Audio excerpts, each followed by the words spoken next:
একদিন মূসা নবী পাহাড়ের পাশ দিয়া যাইতেছে, আল্লাহর সাথে কথা বলবে।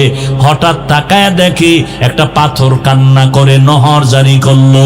মূসা নবী বলে, এ পাথর কেন কান্না করো? পাথর বলে, নবী মূসা, আল্লাহ বলছেন পাথর দিয়ে নাকি জাহান্নামের আগুন জ্বালানো হবে, এই ভয়ে কান্না করি। আল্লাহকে একটু জিজ্ঞাসা করবেন, আমারে আমার মাওলায় মাফ করবেনি। মূসা নবী আল্লাহর কাছে চলে গেলেন, কথা বললেন উপত্যকায় বসিয়া। এরপরে বিদায় হচ্ছেন, আল্লাহ নিজে বলেন, ও মূসা, পাথরের কথা কি তুমি ভুলিয়া গেছো? হ্যাঁ আল্লাহ, ভুলে গেছি। যাও পাথরের যাওয়ার বেলায় বইলা দিও আমি পাথরের মাফ করে দিয়েছি। মূসা নবী যাওয়ার বেলায় পাথরের ডাক দিয়া কয়, পাথর আর কান্না করিস না, আল্লাহ তোকে মাফ করে দিয়েছেন। পাথরকে এই কথা বলে মূসা নবী চলে গেলেন। কিছুদিন পর ওই পথ দিয়ে আবার রওয়ানা। হঠাৎ নজর করে দেখে ওই পাথর আজও কান্না করে বন্ধ করে নাই। আল্লাহর নবী মূসা বলে, এই পাথর, এতদিন তো কান্না করেছিলি জাহান্নামের আযাবের ভয়ে, আল্লাহ তো মাফ করে দিয়েছেন, এখন কেন কান্না করো? পাথর ডাক দিয়া কয়, নবী মূসা, এতদিন আমি কান্না করার পর আমি বুঝতে পেরেছি আমার মাওলার কাছে কান্না বড় মায়ার, বড় প্রিয়। এতদিন আমি কান্না করে বুঝলাম আল্লাহ কান্না পছন্দ করেন, এই জন্য আমি এতদিন কাঁদছি জাহান্নামের ভয়। এখন আমি কান্না করি আল্লাহর মোহাব্বত বাড়ানোর জন্য। ওমরে ফারুক কান্না করে, ভাই আবু হুরায়রা, হাসরের ময়দানে আল্লাহর সামনে কেউ কথা বলার সাহস হবে না। ওই সময় জাহান্নামের আওয়াজ, মানুষগুলো পাগলের মতো হয়ে যাবে। আল্লাহ যদি ঘোষণা করে সব মানুষ জান্নাতে যাবে, একজন মানুষ জাহান্নামী হবে, আমি ওমর ভয় পাইতেছি ওই জাহান্নামী আসামিটা আমি ওমর হয়ে যাই কিনা, এই ভয়ে কান্না করতেছি। ও আল্লাহর বান্দারা, ও যুবক, পর্দার আড়ালের মা বোনেরা, ও বৃদ্ধ বাবাজিরা, এই জন্য জাহান্নামের আগুন থেকে নিজেকে বাঁচাইও, তোমার আহালকেও বাঁচাও। আপনি নিজে বাঁচছেন, নামাজ পড়েন, রোজা রাখেন, হালাল খান, মিথ্যা বলেন না, কারো হক নষ্ট করেন না, গালি দেন না, বেপরদায় চলেন না, আপনি বাঁচলেন ঠিক, কিন্তু আহালকে যদি না বাঁচান, আল্লাহর কসম হাসরের ময়দানে এই আহালদের কারণে আপনি নিজেও জাহান্নামের আসামি হতে হবে। আহাল জাহান্নাম থেকে বাঁচাবেন, আবার নিজে না বাইচা আহালকে বাঁচাইলেও টিকবে না। নিজে নামাজ না পড়ে অন্যকে নামাজের দাওয়াত দিলে সে নামাজের দাওয়াত কবুল করবে না। ইয়া আইয়ুহাল্লাযীনা আমানু লিমা তাকুলুনা মা লা তাফআলুন। জাহান্নামের আগুন হইল মরার পর কত দূর, তো এখন কি থেকে বাঁচবো? একটা সাপ সামনে, সতর্ক করা যায়, সাপ সাপ সাপ, সাপ সামনে আছে, কিন্তু জাহান্নামের আগুন তো বহুত দূরের কথা, এখন বাঁচবে কিভাবে জাহান্নাম থেকে? মুফাসসিরিনে কেরাম বলেন, জাহান্নামের আগুনে জ্বলতে গিয়া যেই কাজ করে ওই কাজ থেকে বাঁচাও। সে কাজের নাম গুনাহ, শিরক, বিদআত, গুনাহে সগীরা, কবিরা, জুলুম, অত্যাচার, নির্যাতন, নিপীড়ন, হাতের গুনাহ, চোখের গুনাহ, কানের গুনাহ, পায়ের গুনাহ, অন্তরের কল্পনার গুনাহ। গুনাহ থেকে নিজেকে বাঁচাও। যতই বাহাদুরি করি, নমরুদ, ফেরাউন, সাদ্দাদের থেকে বড় বাহাদুর কিয়ামতের আগে আর আসবে? তারা কই? আচ্ছা, ফেরাউনের নাম আমরা নিলে খুব মোহব্বত করে নেই, আরে কথা বলেন, কেন নেই না? আমগো ইমানের ঝামেলা আছে, ঠিক না? ফেরাউন বেঈমান এই জন্য। আচ্ছা, ফেরাউনের তো তেমন মারাত্মক কোনো বেঈমানের লাইনে দোষ নেই, আমগো ইমানের লাইনে না দোষ। ওই লাইনে তো ফেরাউন পারফেক্ট, পৃথিবীর শ্রেষ্ঠ টাকাওয়ালা। খুব খেয়াল করেন, পরাশক্তি ওই সময়ের দাড়ি বড় লম্বা, চেহারা ফুটফুটে গোলাপ। তাহলে বেঈমানেরাও তো একটু মোহাব্বত করার কথা ফেরাউনকে। মোহাব্বত কইরা কারো ছেলের নাম ফেরাউন রাখছেনি কোনো বেঈমান? কথা বলেন না কেন? কাউকে বললে রাখবে মনে করেন? বাঙালিরে বললে চিন্তা করা লাগে, রাখতেও পারে টাকার লোভে। যদি বলা হয় 1 লাখ টাকা দিব মাসে মাসে, ছেলের নাম ফেরাউন রাখবা, তো বাঙালির নিয়ে বিশ্বাস নাই, টাকার লোভে কি না জানি করে, ঠিক না? কিন্তু বেঈমানেরা কি রাখবে 1 লাখ টাকার লোভে ছেলের নাম ফেরাউন? কারণ কি? আমরা মুমিনেরা ফেরাউনকে পছন্দ করি না, বেঈমানেরা তো করবে। ওদের গুরু, ওদের লাইনের গডফাদার। কেউ তো নমরুদ নাম পছন্দ করে না। কোরআন শরীফে ওদের নাম না থাকলে জানতো না পৃথিবীর কেউ যেই ফেরাউন নমরুদ নামে কিছু হলুমান দুনিয়াতে ছিল। কথা বলেন না কেন? টাকা, ক্ষমতা, বাড়ি গাড়ি, এর মধ্যে কোনো বরকত নাই। আমার মাওলা যদি বরকত না দেন, এরে নবীর আশেক, আজকে অনেকে মনে করে ইসলামের লাইনে চলতে গেলে কি না জানি বিপদ, অথচ ইসলামের লাইনে চলা এত সহজ। এমন সহজ আর কোন ধর্ম নাই। আপনার ব্যবসা বন্ধ করা লাগবে না, চাকরি ছাড়া লাগবে না। আপনি ব্যবসা করবেন, চাকরি করবেন, ওই লাইনে থেকে ইসলাম পালন করবেন, বাধা নাই। স্বাধীন ধর্ম নিয়ে চলবেন, মানুষের ক্ষতি করবেন না, নিজেরও ক্ষতি করবেন না। এরে নবীর উম্মতের দল, আল্লাহ তাআলা বারবার বললেন জাহান্নামের আগুন থেকে নিজেকে বাঁচাও, কারণ হাসরের ময়দানে মানুষ দিয়া আল্লাহ জাহান্নামের আগুন জ্বালাবেন, পাথর দ্বারা জ্বালাবেন। দুনিয়ার আগুন আগুন, জাহান্নামের আগুন আগুন। দুনিয়ার আগুন থেকে জাহান্নামের আগুন হাজার হাজার হাজার তাপমাত্রা বেশি হবে জাহান্নামের আগুনের। দুনিয়ার আগুনগুলো মানুষের উপকারও করে, মাঝে মাঝে ক্ষতিও করে। আর জাহান্নামের আগুন কোনো উপকার করবে না।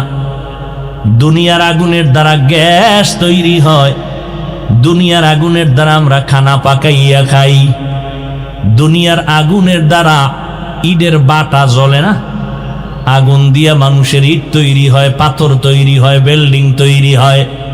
কিন্তু জাহান্নামের আগুন এত ভয়ঙ্কর। দুনিয়ার আগুনগুলো জ্বালানোর জন্য নরম নরম জিনিস লাগে, তেল, খেরকুটা, কেরোসিন। আর জাহান্নামের আগুন এতটাই ভয়ঙ্কর, যেই আগুনটা প্রথম জ্বালানোর জন্য আল্লাহ শক্ত জিনিস ব্যবহার করবেন, পাথর আর মানুষ। এই বান্দা, আল্লাহ বলে নাই তুই জাহান্নামী, তোরে দিয়ে আগুন জ্বালাবো। আমাকেও বলেন নাই, বলছে মানুষ। কোন মানুষ জানা নাই, অন্তরে বড় ভয়, ওই মানুষটা না জানি আমি হয়ে যাই। এই জন্যই তো পৃথিবীর শ্রেষ্ঠ খলিফা ওমরে ফারুক রাদিয়াল্লাহু তাআলা আনহু, যেই ওমর রাস্তা দিয়া চলতেছি, শয়তান ওই রাস্তায় চলে না। কত বড় বীর যোদ্ধা ওমর, কথার আগে তরবারি চলে। নবীর গর্দান কাটতে গিয়া ওমর কালেমাওয়ালা মুসলমান হয়ে গেলেন। সেই ওমর এত বড় দামি হয়ে গেলেন, একদিন তিনি দরজায় তালা লাগাইয়া কান্না করেন। সাহাবী আবু হুরায়রা রাদিয়াল্লাহু তাআলা আনহু বলেন, খলিফাতুল মুসলিমিন, আপনি কান্না করেন কেন? 10 জন সাহাবা জান্নাতের সুসংবাদ প্রাপ্তদের মধ্যে আপনিও তো আছেন। দ্বিতীয় নাম্বার, আপনার ব্যাপারে রহমতের নবী সুন্দর বাণী পেশ করেছেন। ক্বালান নবিয়্যু সাল্লাল্লাহু আলাইহি ওয়া আলিহি ওয়াসাল্লাম, লাউ কানা বাদি নবিয়্যুন লাকানা উমর, আল্লাহ যদি আমি মুহাম্মদের পরে নতুন আর একজন নবী বানাইতেন, আমার ওমরের আল্লাহ নতুন করে নবুয়ত দান করতেন, আমার পরের নবী ওমর হতো। আল্লাহ এত সম্মান দিলেন, এরপর আপনি কান্না করেন কেন? ওমর ডাক দিয়া কয়, ভাই আবু হুরায়রা, আল্লাহর আযাবের ভয়, আমার অন্তরে আল্লাহর প্রতি এত ভয়, কিয়ামতের ময়দানে কেউ কারো আপন হবে না। ও আবু হুরায়রা, তুমি কি নবীর বয়ান শুনো নাই? নবী বয়ান করেছেন। আম্মা জান আয়েশা রাদিয়াল্লাহু আনহা বলেন, আমি একদিন তাকায় দেখি আমার হুজরায় বসে নবী গুনগুন করে কান্না করেন। আমি আয়েশা, ছোট্ট বয়সের নারী, ভয় পেয়ে গেলাম। আমার সাথে নবীর বিয়া হয়েছে 6 বছর বয়সে, 9 বছরে আমি নবীর ঘরে আসলাম। আমার 18 বছর বয়সে নবী দুনিয়া থেকে বিদায় নিলেন। আমি দেখি নবী আমার রুমে বসে বসে কান্না করেন। আমি ভয় পেয়ে গেলাম। নবীরে গিয়ে আস্তে করে বললাম, ইয়া রাসূলুল্লাহ, আমি আয়েশার কোনো বেয়াদবি হইল নাকি? আপনি কান্না করেন কেন? কয়, কেন আয়েশা, তুমি বেয়াদবি করবা কেন? ইয়া রাসূলুল্লাহ, আমার কোনো বয়সের দুর্বলতার কারণে কোনো উল্টা পাল্টা হতে পারে।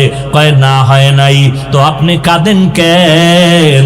আল্লাহর নবী বলেন, আয়েশা, হাসরের ময়দানে ভয়ঙ্কর অবস্থার কথা মনে পড়ে গেছে, এই জন্য আমি চোখের পানি ছেড়ে কান্না করি। কেমন মায়ার নবী আমার, যেই নবীর চেহারা দেখলে পেটের ক্ষুধা নিবারণ হয়ে যায়। কেমন মায়ার নবী আমার, যেই নবীর শরীর মোবারকে মশা মাছি পড়া হারাম। নবী রাস্তা দিয়া হাঁটেন, মেঘের খণ্ড ছায়া দেয়। আম্মা জান আয়েশা রাদিয়াল্লাহু আনহা বলেন, এই ভলিউম কমাও কেন, বাড়াও। আম্মা জান আয়েশা রাদিয়াল্লাহু আনহা বলতেছেন, আমি নবীজির ঘাম বোতলের মধ্যে ভরে ভরে রাখতাম, আর বড় বড় অনুষ্ঠানে নবীর ঘাম আমরা আতর হিসাবে ব্যবহার করতাম। ওই নবীরে চিনলি না রে যুবক? একটু যদি চিন্তা করতি, কেমন আমার মায়ার নবী 1500 বছর হয়ে গেল, কত বড় বড় বেঈমানেরা ওই নবীর আদর্শের বয়ান শুনে শুনে কালেমাওয়ালা মুসলমান হয়ে গেছে। নবীরে দেখেও নাই, নবীর গুণগান শুইনা মুসলমান হয়ে গেল। ওই ভারতের একটা সন্তান শিব শক্তি স্বরূপজি অক্সফোর্ড বিশ্ববিদ্যালয় থেকে ডিগ্রি নিল। এরপরে টাকার অভাব নাই, ধনবল জনবল সম্মানের অভাব নাই, কিন্তু আল্লাহর বান্দা এক সময় কালেমাওয়ালা মুসলমান হইয়া তার নামটা রাখছিল ইসলামুল হক। এই যুবকেরা জানো মাইকেল জ্যাকসনের ইতিহাস? ও তো একটা গান গাইলে $1,00,000 পাইতো একটা গানে হাদিয়া। টাকার পাহাড় বানাইয়া এই গানের শিল্পী মাইকেল জ্যাকসন বলে, আমি 150 বছর বেঁচে থাকবো, এর আগে আজরাইলের সাথে মোলাকাত করব না। চিন্তা কইরা রেডি হয়ে গেল, চেহারাটা বাদাই করলো, হাত দিয়া কারো হাতের সাথে টাচ করে না, জীবাণু আসবে ভয়। খানাটা খায়, শতবার চেক করে খায়। 20 জন ডাক্তার অল টাইম তারে পাহারা দেয়, একটু কোনো সমস্যা যেন না হয়। এই মাইকেল 150 বছর বাঁচার প্রতিজ্ঞা নিয়ে রেডি হয়ে চলে। যখন মাইকেলের বয়সটা 50-এর কোঠায় চলে গেল, ডাক্তারেরা একদিন খানা দানার পরে চেক করায় খাওয়াইয়া হালকা একটু ঘুমায়, উইঠা আবার প্রোগ্রাম যায়, গানের মজলিসে চলে যায়। মাইকেল একটু হালকা বিশ্রামে চলে গেল। হঠাৎ ডাক্তারেরা পাহারাদার বসে আছে, একটু তাড়াতাড়ি আবার ওইটা প্রোগ্রামে যাবে। অন্য দিনের মতো আজকে উঠে না, মাইকেল ঘুমায় ঘুমায় ঘুমায়। দীর্ঘ টাইম অপেক্ষা করার পর এক ডাক্তার ওই মাইকেলের উপরে টাচ করলো, বডির উপরে টাচ করে দেখে শরীর পুরা পাথরের মতো শক্ত, বরফের মতো ঠান্ডা। চিৎকার দিয়া কয়, মাইকেল আর জমিনের মধ্যে জিন্দা নাই। কয় বছর? 50 বছর। এরে আল্লাহর বান্দারা, কয়দিন আর বাহাদুরি করবা? আমি মাগরিবের নামাজের পরে বয়ান করলাম ওই শাহবাগ এলাকায়, কোন ওদিন না শাহবাগ, ওই জায়গায় 3টা যুবক সন্তান, আমি যখন এই শ্রীরামপুরের মাহফিলে প্রথম আসছিলাম, ওরাও কিন্তু এখানে রওনা হয়েছিল।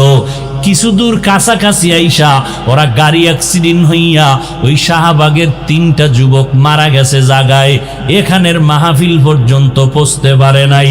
ওই দিন থেকে ওই মাদ্রাসার এলাকার হুজুরেরা নিয়ত করছে হাফিজ সাহেব আমগো এলাকায় নিয়ে আসবো। 4-5 বছর মেহনত করার পরে আজকে গেলাম, কলিজা দিয়া দোয়া করলাম। কতটা মোহাব্বত নিয়া ওই যুবকেরা এই শ্রীরামপুরে আসতেছিল, মাওলায় আসতে দেয় নাই, কিন্তু আসার পথে কাছাকাছি আইসা ওরা শহীদ হয়ে গেল। আল্লাহর নবী বলেন, ও দুনিয়ার উম্মতের দল, দিন শিখার জন্য যদি ঘর থেকে বের হও, তোমাদের কদমে কদমে নেক লেখা হয়, যতক্ষণ বসে থাকবা নেক লেখা হবে। তওবা করিয়া যদি বিদায় নেও, আমার আল্লাহ তোমাকে জান্নাতি খাতায় নাম লেখাইয়া উঠায় দিবেন। এরে নবীর উম্মতের দল, হযরত ওমর আবু হুরায়রাকে ডাক দিয়া কয়, জানো না হাসরের ময়দানের বয়ান নবী করেছেন কেমন? নবী কান্না করেন আর বলেন, ও আয়েশা, হাসরের ময়দানে তো ভয়ঙ্কর হবে, আমি নবী ভয় কান্না করতেছি। বলে, এত ভয় কেন? আল্লাহর নবী বলেন, ও আয়েশা, হাসরের ময়দানে বিচারালয় হবে একটা, কোর্ট হবে একটা, দুনিয়াতে হাইকোর্ট, সুপ্রিম কোর্ট, জজ কোর্ট, আর আল্লাহর কোর্ট হবে মাত্র একটা। সারা দুনিয়ার মানুষ সেখানে উপস্থিত, নারীও থাকবে, পুরুষও, সব উলঙ্গ, কেউ কারো চেহারার দিকে তাকাইতে পারবে না। আম্মা জান আয়েশা বলেন, নবী, নারী পুরুষ উলঙ্গ দাঁড়াবে, লজ্জা কি লাগবে না? আল্লাহর নবী চোখের পানি ছেড়ে কয়, আয়েশা, হাসরের ময়দানটা যে কত কঠিন,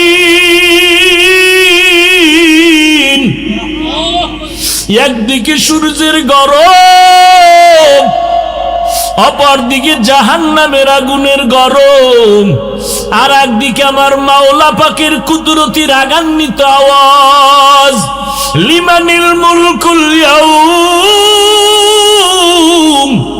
লিল্লাহিল ওয়াহিদিল কাহ্হার। আমার মাওলার কুদরতি আওয়াজে হাসরের ময়দানটা থরথর করে কেঁপে উঠবে, মানুষগুলো বেহুশ হয়ে যাবে। ওদিকে জাহান্নামের চিৎকার, ও আল্লাহ, গুনাহগার বেনামাজি গুলো কই, তাড়াতাড়ি আমাকে দাও, আমার পেটে বড় ক্ষুধা, বেনামাজি গুনাহগার গুলো আমার পেটে দিয়া দাও। আল্লাহ বলবে, এ ফেরেশতারা, জাহান্নামের পিছনে ধইরা রাখ, সামনে যদি আসে আমি বিচার করতে পারবো না। 70,000 ফেরেশতারা 70,000 শিকল লাগাইয়া জাহান্নামের গলায় পেঁচাইয়া ধইরা রাখবে, ধইরা রাখতে পারে না।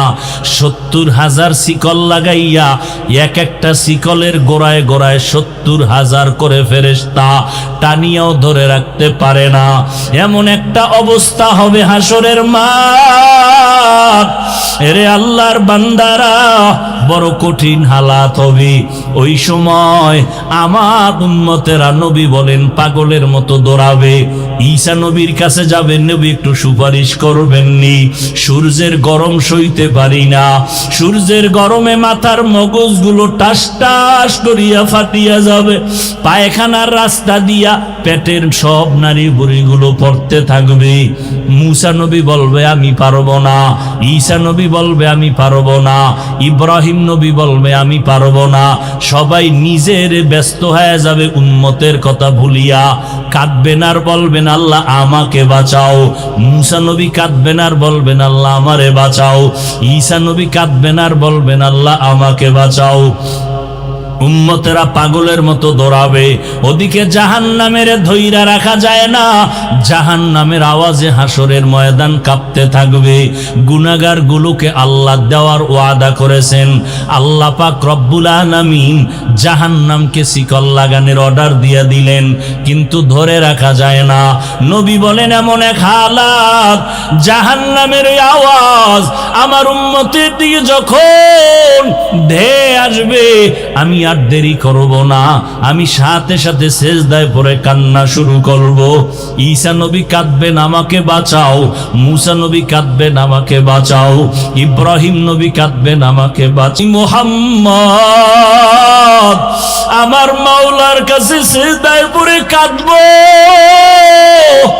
একবারও বলবো না আমাকে বাঁচাও। আমি আল্লাহ কি বলবো, আল্লাহ আমার উম্মতের বাঁচাও।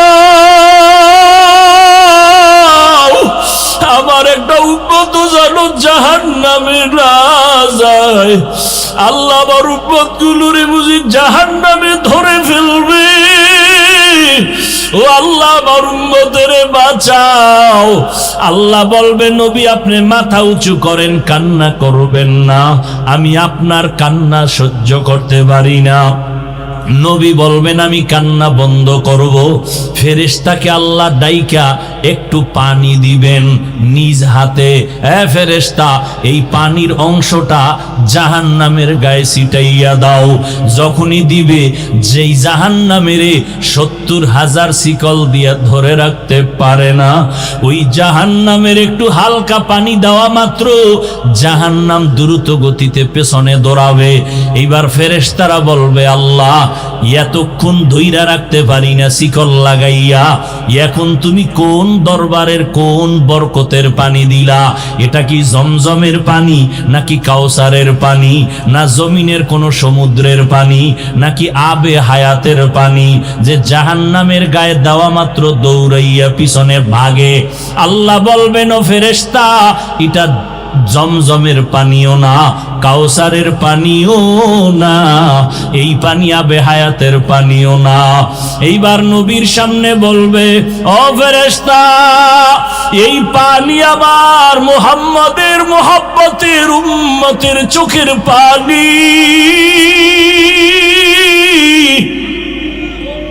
মুহাম্মাদের উম্মত গোপনে গোপনে কাঁদতো, তাহাজ্জুদের নামাজে কান্না করত, ওই চোখের পানি ছিটাইয়া দিলাম।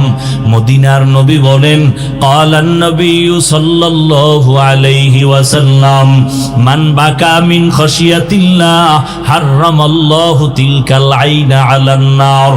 জাহান্নামের আযাবের ভয় এক ফোঁটা চোখের পানি যদি কেউ সারিয়া দেয়, আল্লাহর নবী বলেন তার উপরে জাহান্নামের আগুন হারাম হয়ে যাবে।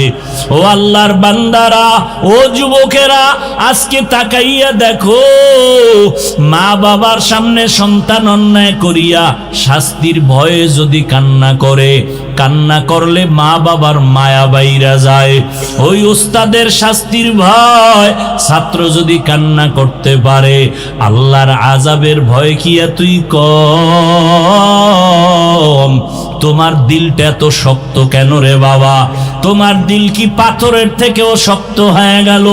আল্লাহ তাআলা বলেন কিছু কিছু মানুষ আছে এদের দিল যেন পাথরের থেকেও বড় শক্ত। সুম্মা কাসাত কুলুবুকুম মিন বাদি যালিকা ফাহিয়া কাল হিজারা আও আশাদ্দু কাসওয়া ওয়া ইন্না মিনাল হিজারাতি লামা ইয়াতাফাজ্জারু মিনহুল আনহার ওয়া ইন্না মিনহা লামা ইয়াহবিতু মিনহা লামা ইয়াশাক্কাকু ফায়াখরুজু মিনহুল মা ওয়া ইন্না মিনহা লামা ইয়াহবিতু মিন খাশিয়াতিল্লাহ ওয়া মাল্লাহু বিগাফিলিন আম্মা তা'মালুন। ও সিলেটের মানুষ, তোমরা পাহাড়ের দিকে তাকাইয়া দেখো, আল্লাহর আযাবের ভয়ে কিছু কিছু পাথর আছে পানির নহর জারি করিয়া দিছে, এরা পানি দেয় না। আল্লাহর কোরআনের আয়াত কয় এরা কান্না করে করে নহর প্রবাহিত করেছে। আল্লাহর আযাবের ভয়। এমন কিছু পাথর আছে টপকাইয়া টপকাইয়া টপকাইয়া পানি পড়ে, ওরা আল্লাহর ভয়ে কান্না করে, কোরআনের আয়াত। আবার কিছু পাথর আছে আল্লাহর ভয়ে কান্না না করলেও লাফায়, যেই পাথর দর্জনে দরিয়াও উঠানো যায় না, ওই পাথরটা দেখবা আজকে এক জায়গায় কালকে আর এক জায়গায়, পাহাড়ের চূড়ায় ছিল এখন নিচে, আবার অন্য সাইডে। এরা পাথরগুলো মাওলার ভয়ে লাফালাফি করে, চিৎকার দেয়, কিন্তু চিৎকারের আওয়াজ আমরা শুনতে পারি না। আজকে তুমি প্রশ্ন করো, কোরআনের বয়ানে বৈশা আল্লাহওয়ালাদের বয়ানে মানুষ কেন চিৎকার দেয়? ওরে জাহান্নামের আযাবের বয়ান যদি